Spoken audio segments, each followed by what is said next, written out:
¿Qué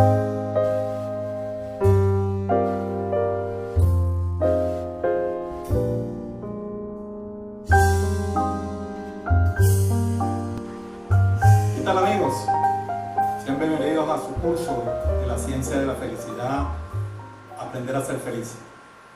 Hoy vamos a hablar de algunos aspectos básicos del cerebro que consideramos que es fundamental para poder entender todos los mecanismos y todos los procesos que se dan y que se expresan en pensamientos, emociones, conductas. Es importante comenzar diciendo que los seres humanos somos un sistema. Un sistema son un conjunto de elementos que interactúan. Cada uno influye sobre el otro. Entonces, ese modelo sistémico de la naturaleza humana es básico porque nos permite entender que el ser humano es una unidad biológica, psicológica, social y espiritual. Es decir, que lo que me pasa en el cuerpo influye en la mente, influye en mis emociones, influye en mi parte social y en mi parte espiritual. Y también, por supuesto, si yo tengo alguna dificultad social, estoy desempleado o algo, eso influye en mi cuerpo físico, influye también en mis emociones y influye también en mi vida, en cómo me siento. Ese concepto es un concepto elemental que lo tenemos todos, pero es importante no olvidarnos de él, porque nos permite entender esta concepción básica de los seres humanos. El ser humano hay que verlo de una manera holística, integral, para poder entenderlo. Los seres humanos estamos formados por el cuerpo y cualquier sistema está formado por átomos, por células, por tejidos, por sistemas orgánicos. La persona, pero encima de mí hay el grupo social, mi familia, hay mi comunidad, mi sociedad, la humanidad, el planeta, incluso el universo. Todo esto está interrelacionado. No sabemos exactamente la manera como esta interrelación se da, pero definitivamente eso se da. En resumen, pues, la conducta humana depende de varios elementos. Depende de la genética, de los factores hereditarios que nos transmiten nuestros familiares, con el cual nacemos, y por supuesto también del ambiente, de nuestra crianza, de nuestra familia, de la interacción de estos múltiples factores, como también influye la cultura, la clase social, la educación, las experiencias personales y los conocimientos adquiridos. Todo esto explica la conducta de un ser humano, pero de una manera integral. Es decir, no es que los genes están por un lado y la influencia familiar está por otro, sino que interactúan de una manera dinámica. Richard Bandler, que es el creador de la programación neurolingüística, la PNL, decía, para definir la PNL, decía: la PNL no es más que aprender a utilizar el cerebro de manera eficiente. Y es un concepto importante. Todos tenemos cerebro, pero ¿realmente lo sabemos utilizar? ¿Realmente la educación tradicional se ha encargado de enseñarlo? Y por eso que en este módulo que hicimos, plantear los aspectos fundamentales para que cualquier persona aprenda de una manera eficiente a manejar su cerebro. A través de la evolución, si vemos diferentes especies, vemos los peces, por ejemplo, tienen un cerebro muy pequeño. Después están los pájaros, que tienen un cerebro un poco más grande. Después segundo están los reptiles, y después los pájaros, después los mamíferos, que ya tienen un cerebro mucho más grande, y después está el ser humano. El cerebro es un órgano muy complejo. Quizás se dice que el elemento más complejo del universo es el cerebro. Se conoce mucho del cerebro, pero todavía falta muchísimas cosas que aprender y que investigar. En general, el cerebro, de una manera sencilla, son como 3 en 1, es lo que se conoce popularmente como cerebro triuno.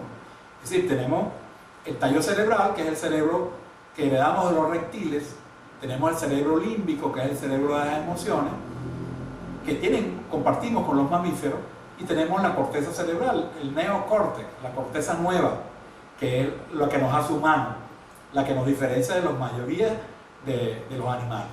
Claro, el cerebro no actúa de una manera aislada, sino, insisto mucho, de una manera integral. El sistema límbico es el cerebro emocional, del cual se sabe mucho en las últimas décadas, que tiene una serie de elementos que no es necesario que ustedes lo recuerden, pero que entiendan que en esa parte está el origen y el manejo de las emociones. Además, en la corteza hay lo que se conoce como los hemisferios cerebrales, que también es muy frecuente que ustedes escuchen decir que hay un hemisferio izquierdo, que es el hemisferio lógico, racional, y hay un hemisferio derecho, que es el hemisferio de la creatividad, de la imaginación, de los sueños, etc.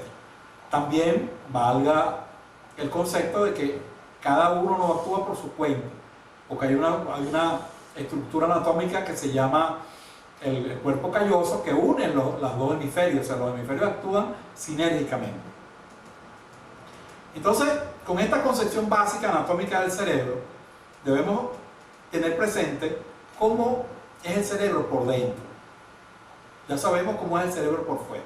Por dentro, si pudiésemos hacer un estudio microscópico del cerebro, nos conseguiríamos las neuronas.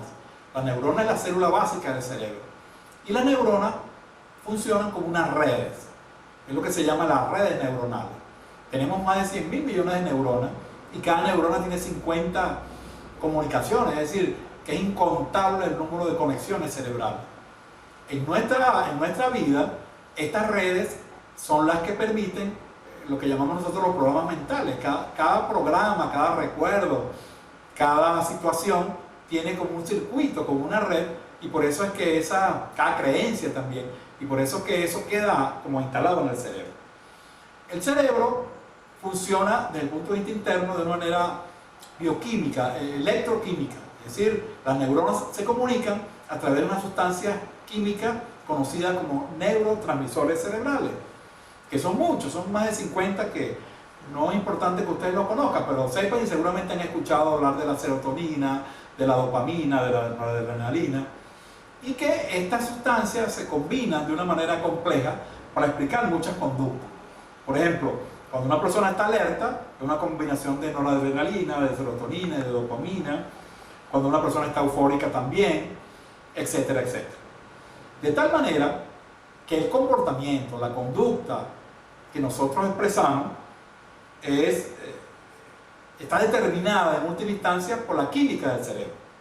Si cambiamos la química del cerebro, cambiamos el comportamiento. Es por eso que ustedes ven que cuando una persona toma algún medicamento, un psicofármaco, que no es más que una sustancia química, él actúa en el cerebro y produce modificaciones de neurotransmisores, los cuales se expresan en conducta. Si una persona está depresiva y le damos antidepresivo, él cambia la serotonina y cambia otros neurotransmisores y la persona se siente mejor. O si está ansioso, o si tiene algún otro tipo de trastorno. La buena noticia es que no solamente estas sustancias químicas se pueden modificar con fármacos, sino también con las emociones, con los pensamientos, con la imaginación. Yo puedo imaginarme algo agradable o desagradable y estoy también produciendo modificaciones neuroquímicas en el cerebro. Claro, no es una cosa automática, pero ustedes ven, por ejemplo, que cuando una persona hace ejercicio, hay una cosa que se llama la euforia del corredor. La persona empieza a liberar un neurotransmisor que se llama endorfina, que es una morfina endógena que te da mucho placer, te sientes muy contento, te sientes muy alegre. Incluso cuando pensamos en cosas negativas, también liberamos esa sustancia. De tal forma que cambiar el comportamiento, cambiar nuestra forma de ver la vida, tiene que ver mucho con esto, con este concepto anatómico y fisiológico del funcionamiento normal del cerebro y también el psicopatológico. Es decir, las enfermedades también se explican a través de estos mecanismos. Hay tres conceptos que yo quisiera destacar que son más recientes. Uno se llama la neuroplasticidad cerebral, que consiste en que nosotros nos habían dicho hace muchos años que las neuronas no se reproducían, que el cerebro era el único órgano que desde que nacíamos se quedaba igual. Eso no es verdad. No hay duda de que las neuronas se reproducen, de que cada vez estamos haciendo conexiones neuronales. Hoy ustedes, su cerebro no va a ser el mismo antes de ver este video que después de verlo. ¿Por qué? Porque hay nuevas conexiones neuronales producto del conocimiento que ustedes están adquiriendo. Y siempre se puede aprender. Ese concepto de que no podemos aprender está absolutamente superado. Otro concepto también básico es lo que se denomina las neuronas espejo. que explica mucho el elemento de la empatía. La empatía es la capacidad de ponernos en el lugar del otro. No es simpatía, que es alegrarnos por el otro, sino empatía es ponerme en el lugar del otro. Cuando uno ve a una persona con un sufrimiento o con una alegría, el cerebro, a través de las neuronas espejo, se activan las mismas zonas que las zonas que está sintiendo la persona. Por eso se llama neuronas espejo. Y eso explica por qué el ser humano es gregario, por qué el ser humano se vincula socialmente.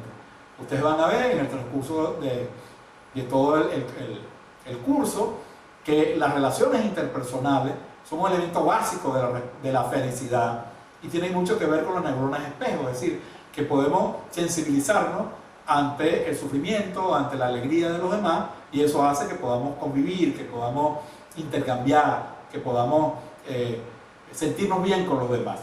Y hay otro concepto que no es solamente del cerebro, sino que tiene que ver con la genética, que es lo que se llama la epigenética. Epi significa por encima.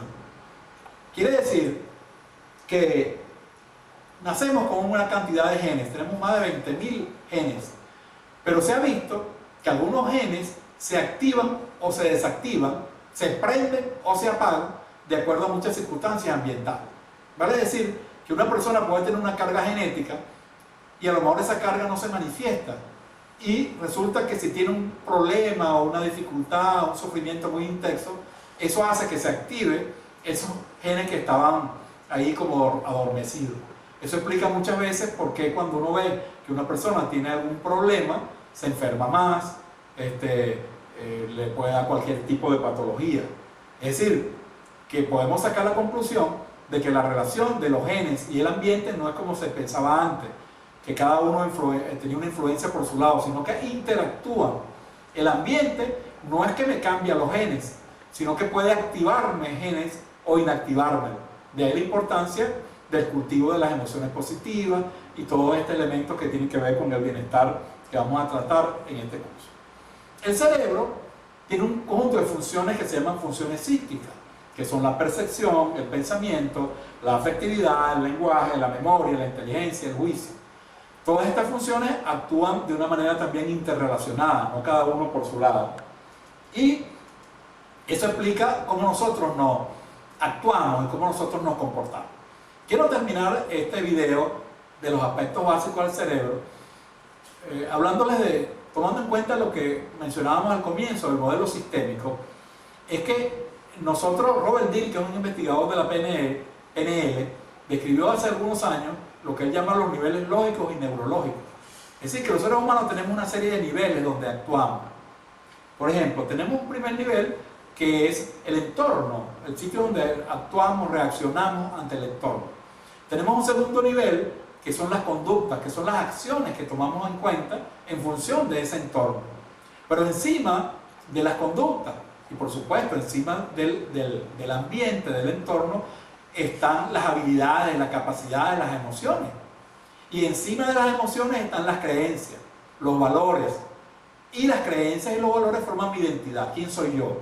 Y encima de mi identidad está un nivel que se llama nivel espiritual, que es que hay encima de mí, en qué cosas creo, cómo veo la vida, cómo veo el universo. De tal manera que esta concepción de los niveles nos explica que cuando vemos una conducta, tenemos que entender que esa conducta es expresión de unas cosas que están detrás, que no vemos, tienen que ver con las actitudes, digamos las capacidades que tenemos que ver con las creencias y tiene que ver con mi identidad. Por ejemplo, si yo tengo una conducta de no quererme montar en un avión, detrás de esa conducta está que yo tengo una creencia de que un avión es peligroso. Es decir, esta concepción es muy importante que la tengan presente porque la vamos a estar evaluando y analizando en la medida que avancemos en los conocimientos. Es decir, la conducta no es más que la expresión de lo que tenemos adentro. Por eso es que se dice que si quieres cambiar conducta, tienes que cambiar creencias, tienes que cambiar valores, porque la conducta en sí misma es una expresión de lo que está afuera. Entonces estos niveles funcionan de una manera progresiva y tienen relación con distintas partes del sistema nervioso central. Estos niveles generalmente están, lo que llamamos nosotros, alineados, o sea, están bien coherentes y bien centrados, y permite que los seres humanos se desempeñen de una mejor manera. Un cambio en un nivel superior genera cambio en el nivel inferior. Por ejemplo, si yo cambio las creencias, voy a cambiar mis emociones y voy a cambiar mi conducta. Pero al revés, no es lo mismo. Si yo cambio la conducta, no quiere decir que cambio mis emociones. Por eso es que cuando ustedes crían a sus hijos y se limitan simplemente a cambiarle la conducta, y si no le cambian las creencias, simplemente es un cambio aparente, y por eso es que muchas veces el niño o el adulto continúa haciendo las mismas cosas. Esta concepción sistémica, esta concepción del funcionamiento básico del cerebro va a ser un elemento clave para entender de una manera sencilla y práctica todos los conocimientos que vamos a desarrollar a lo largo del curso. Muchísimas gracias y los esperamos en nuestro próximo video.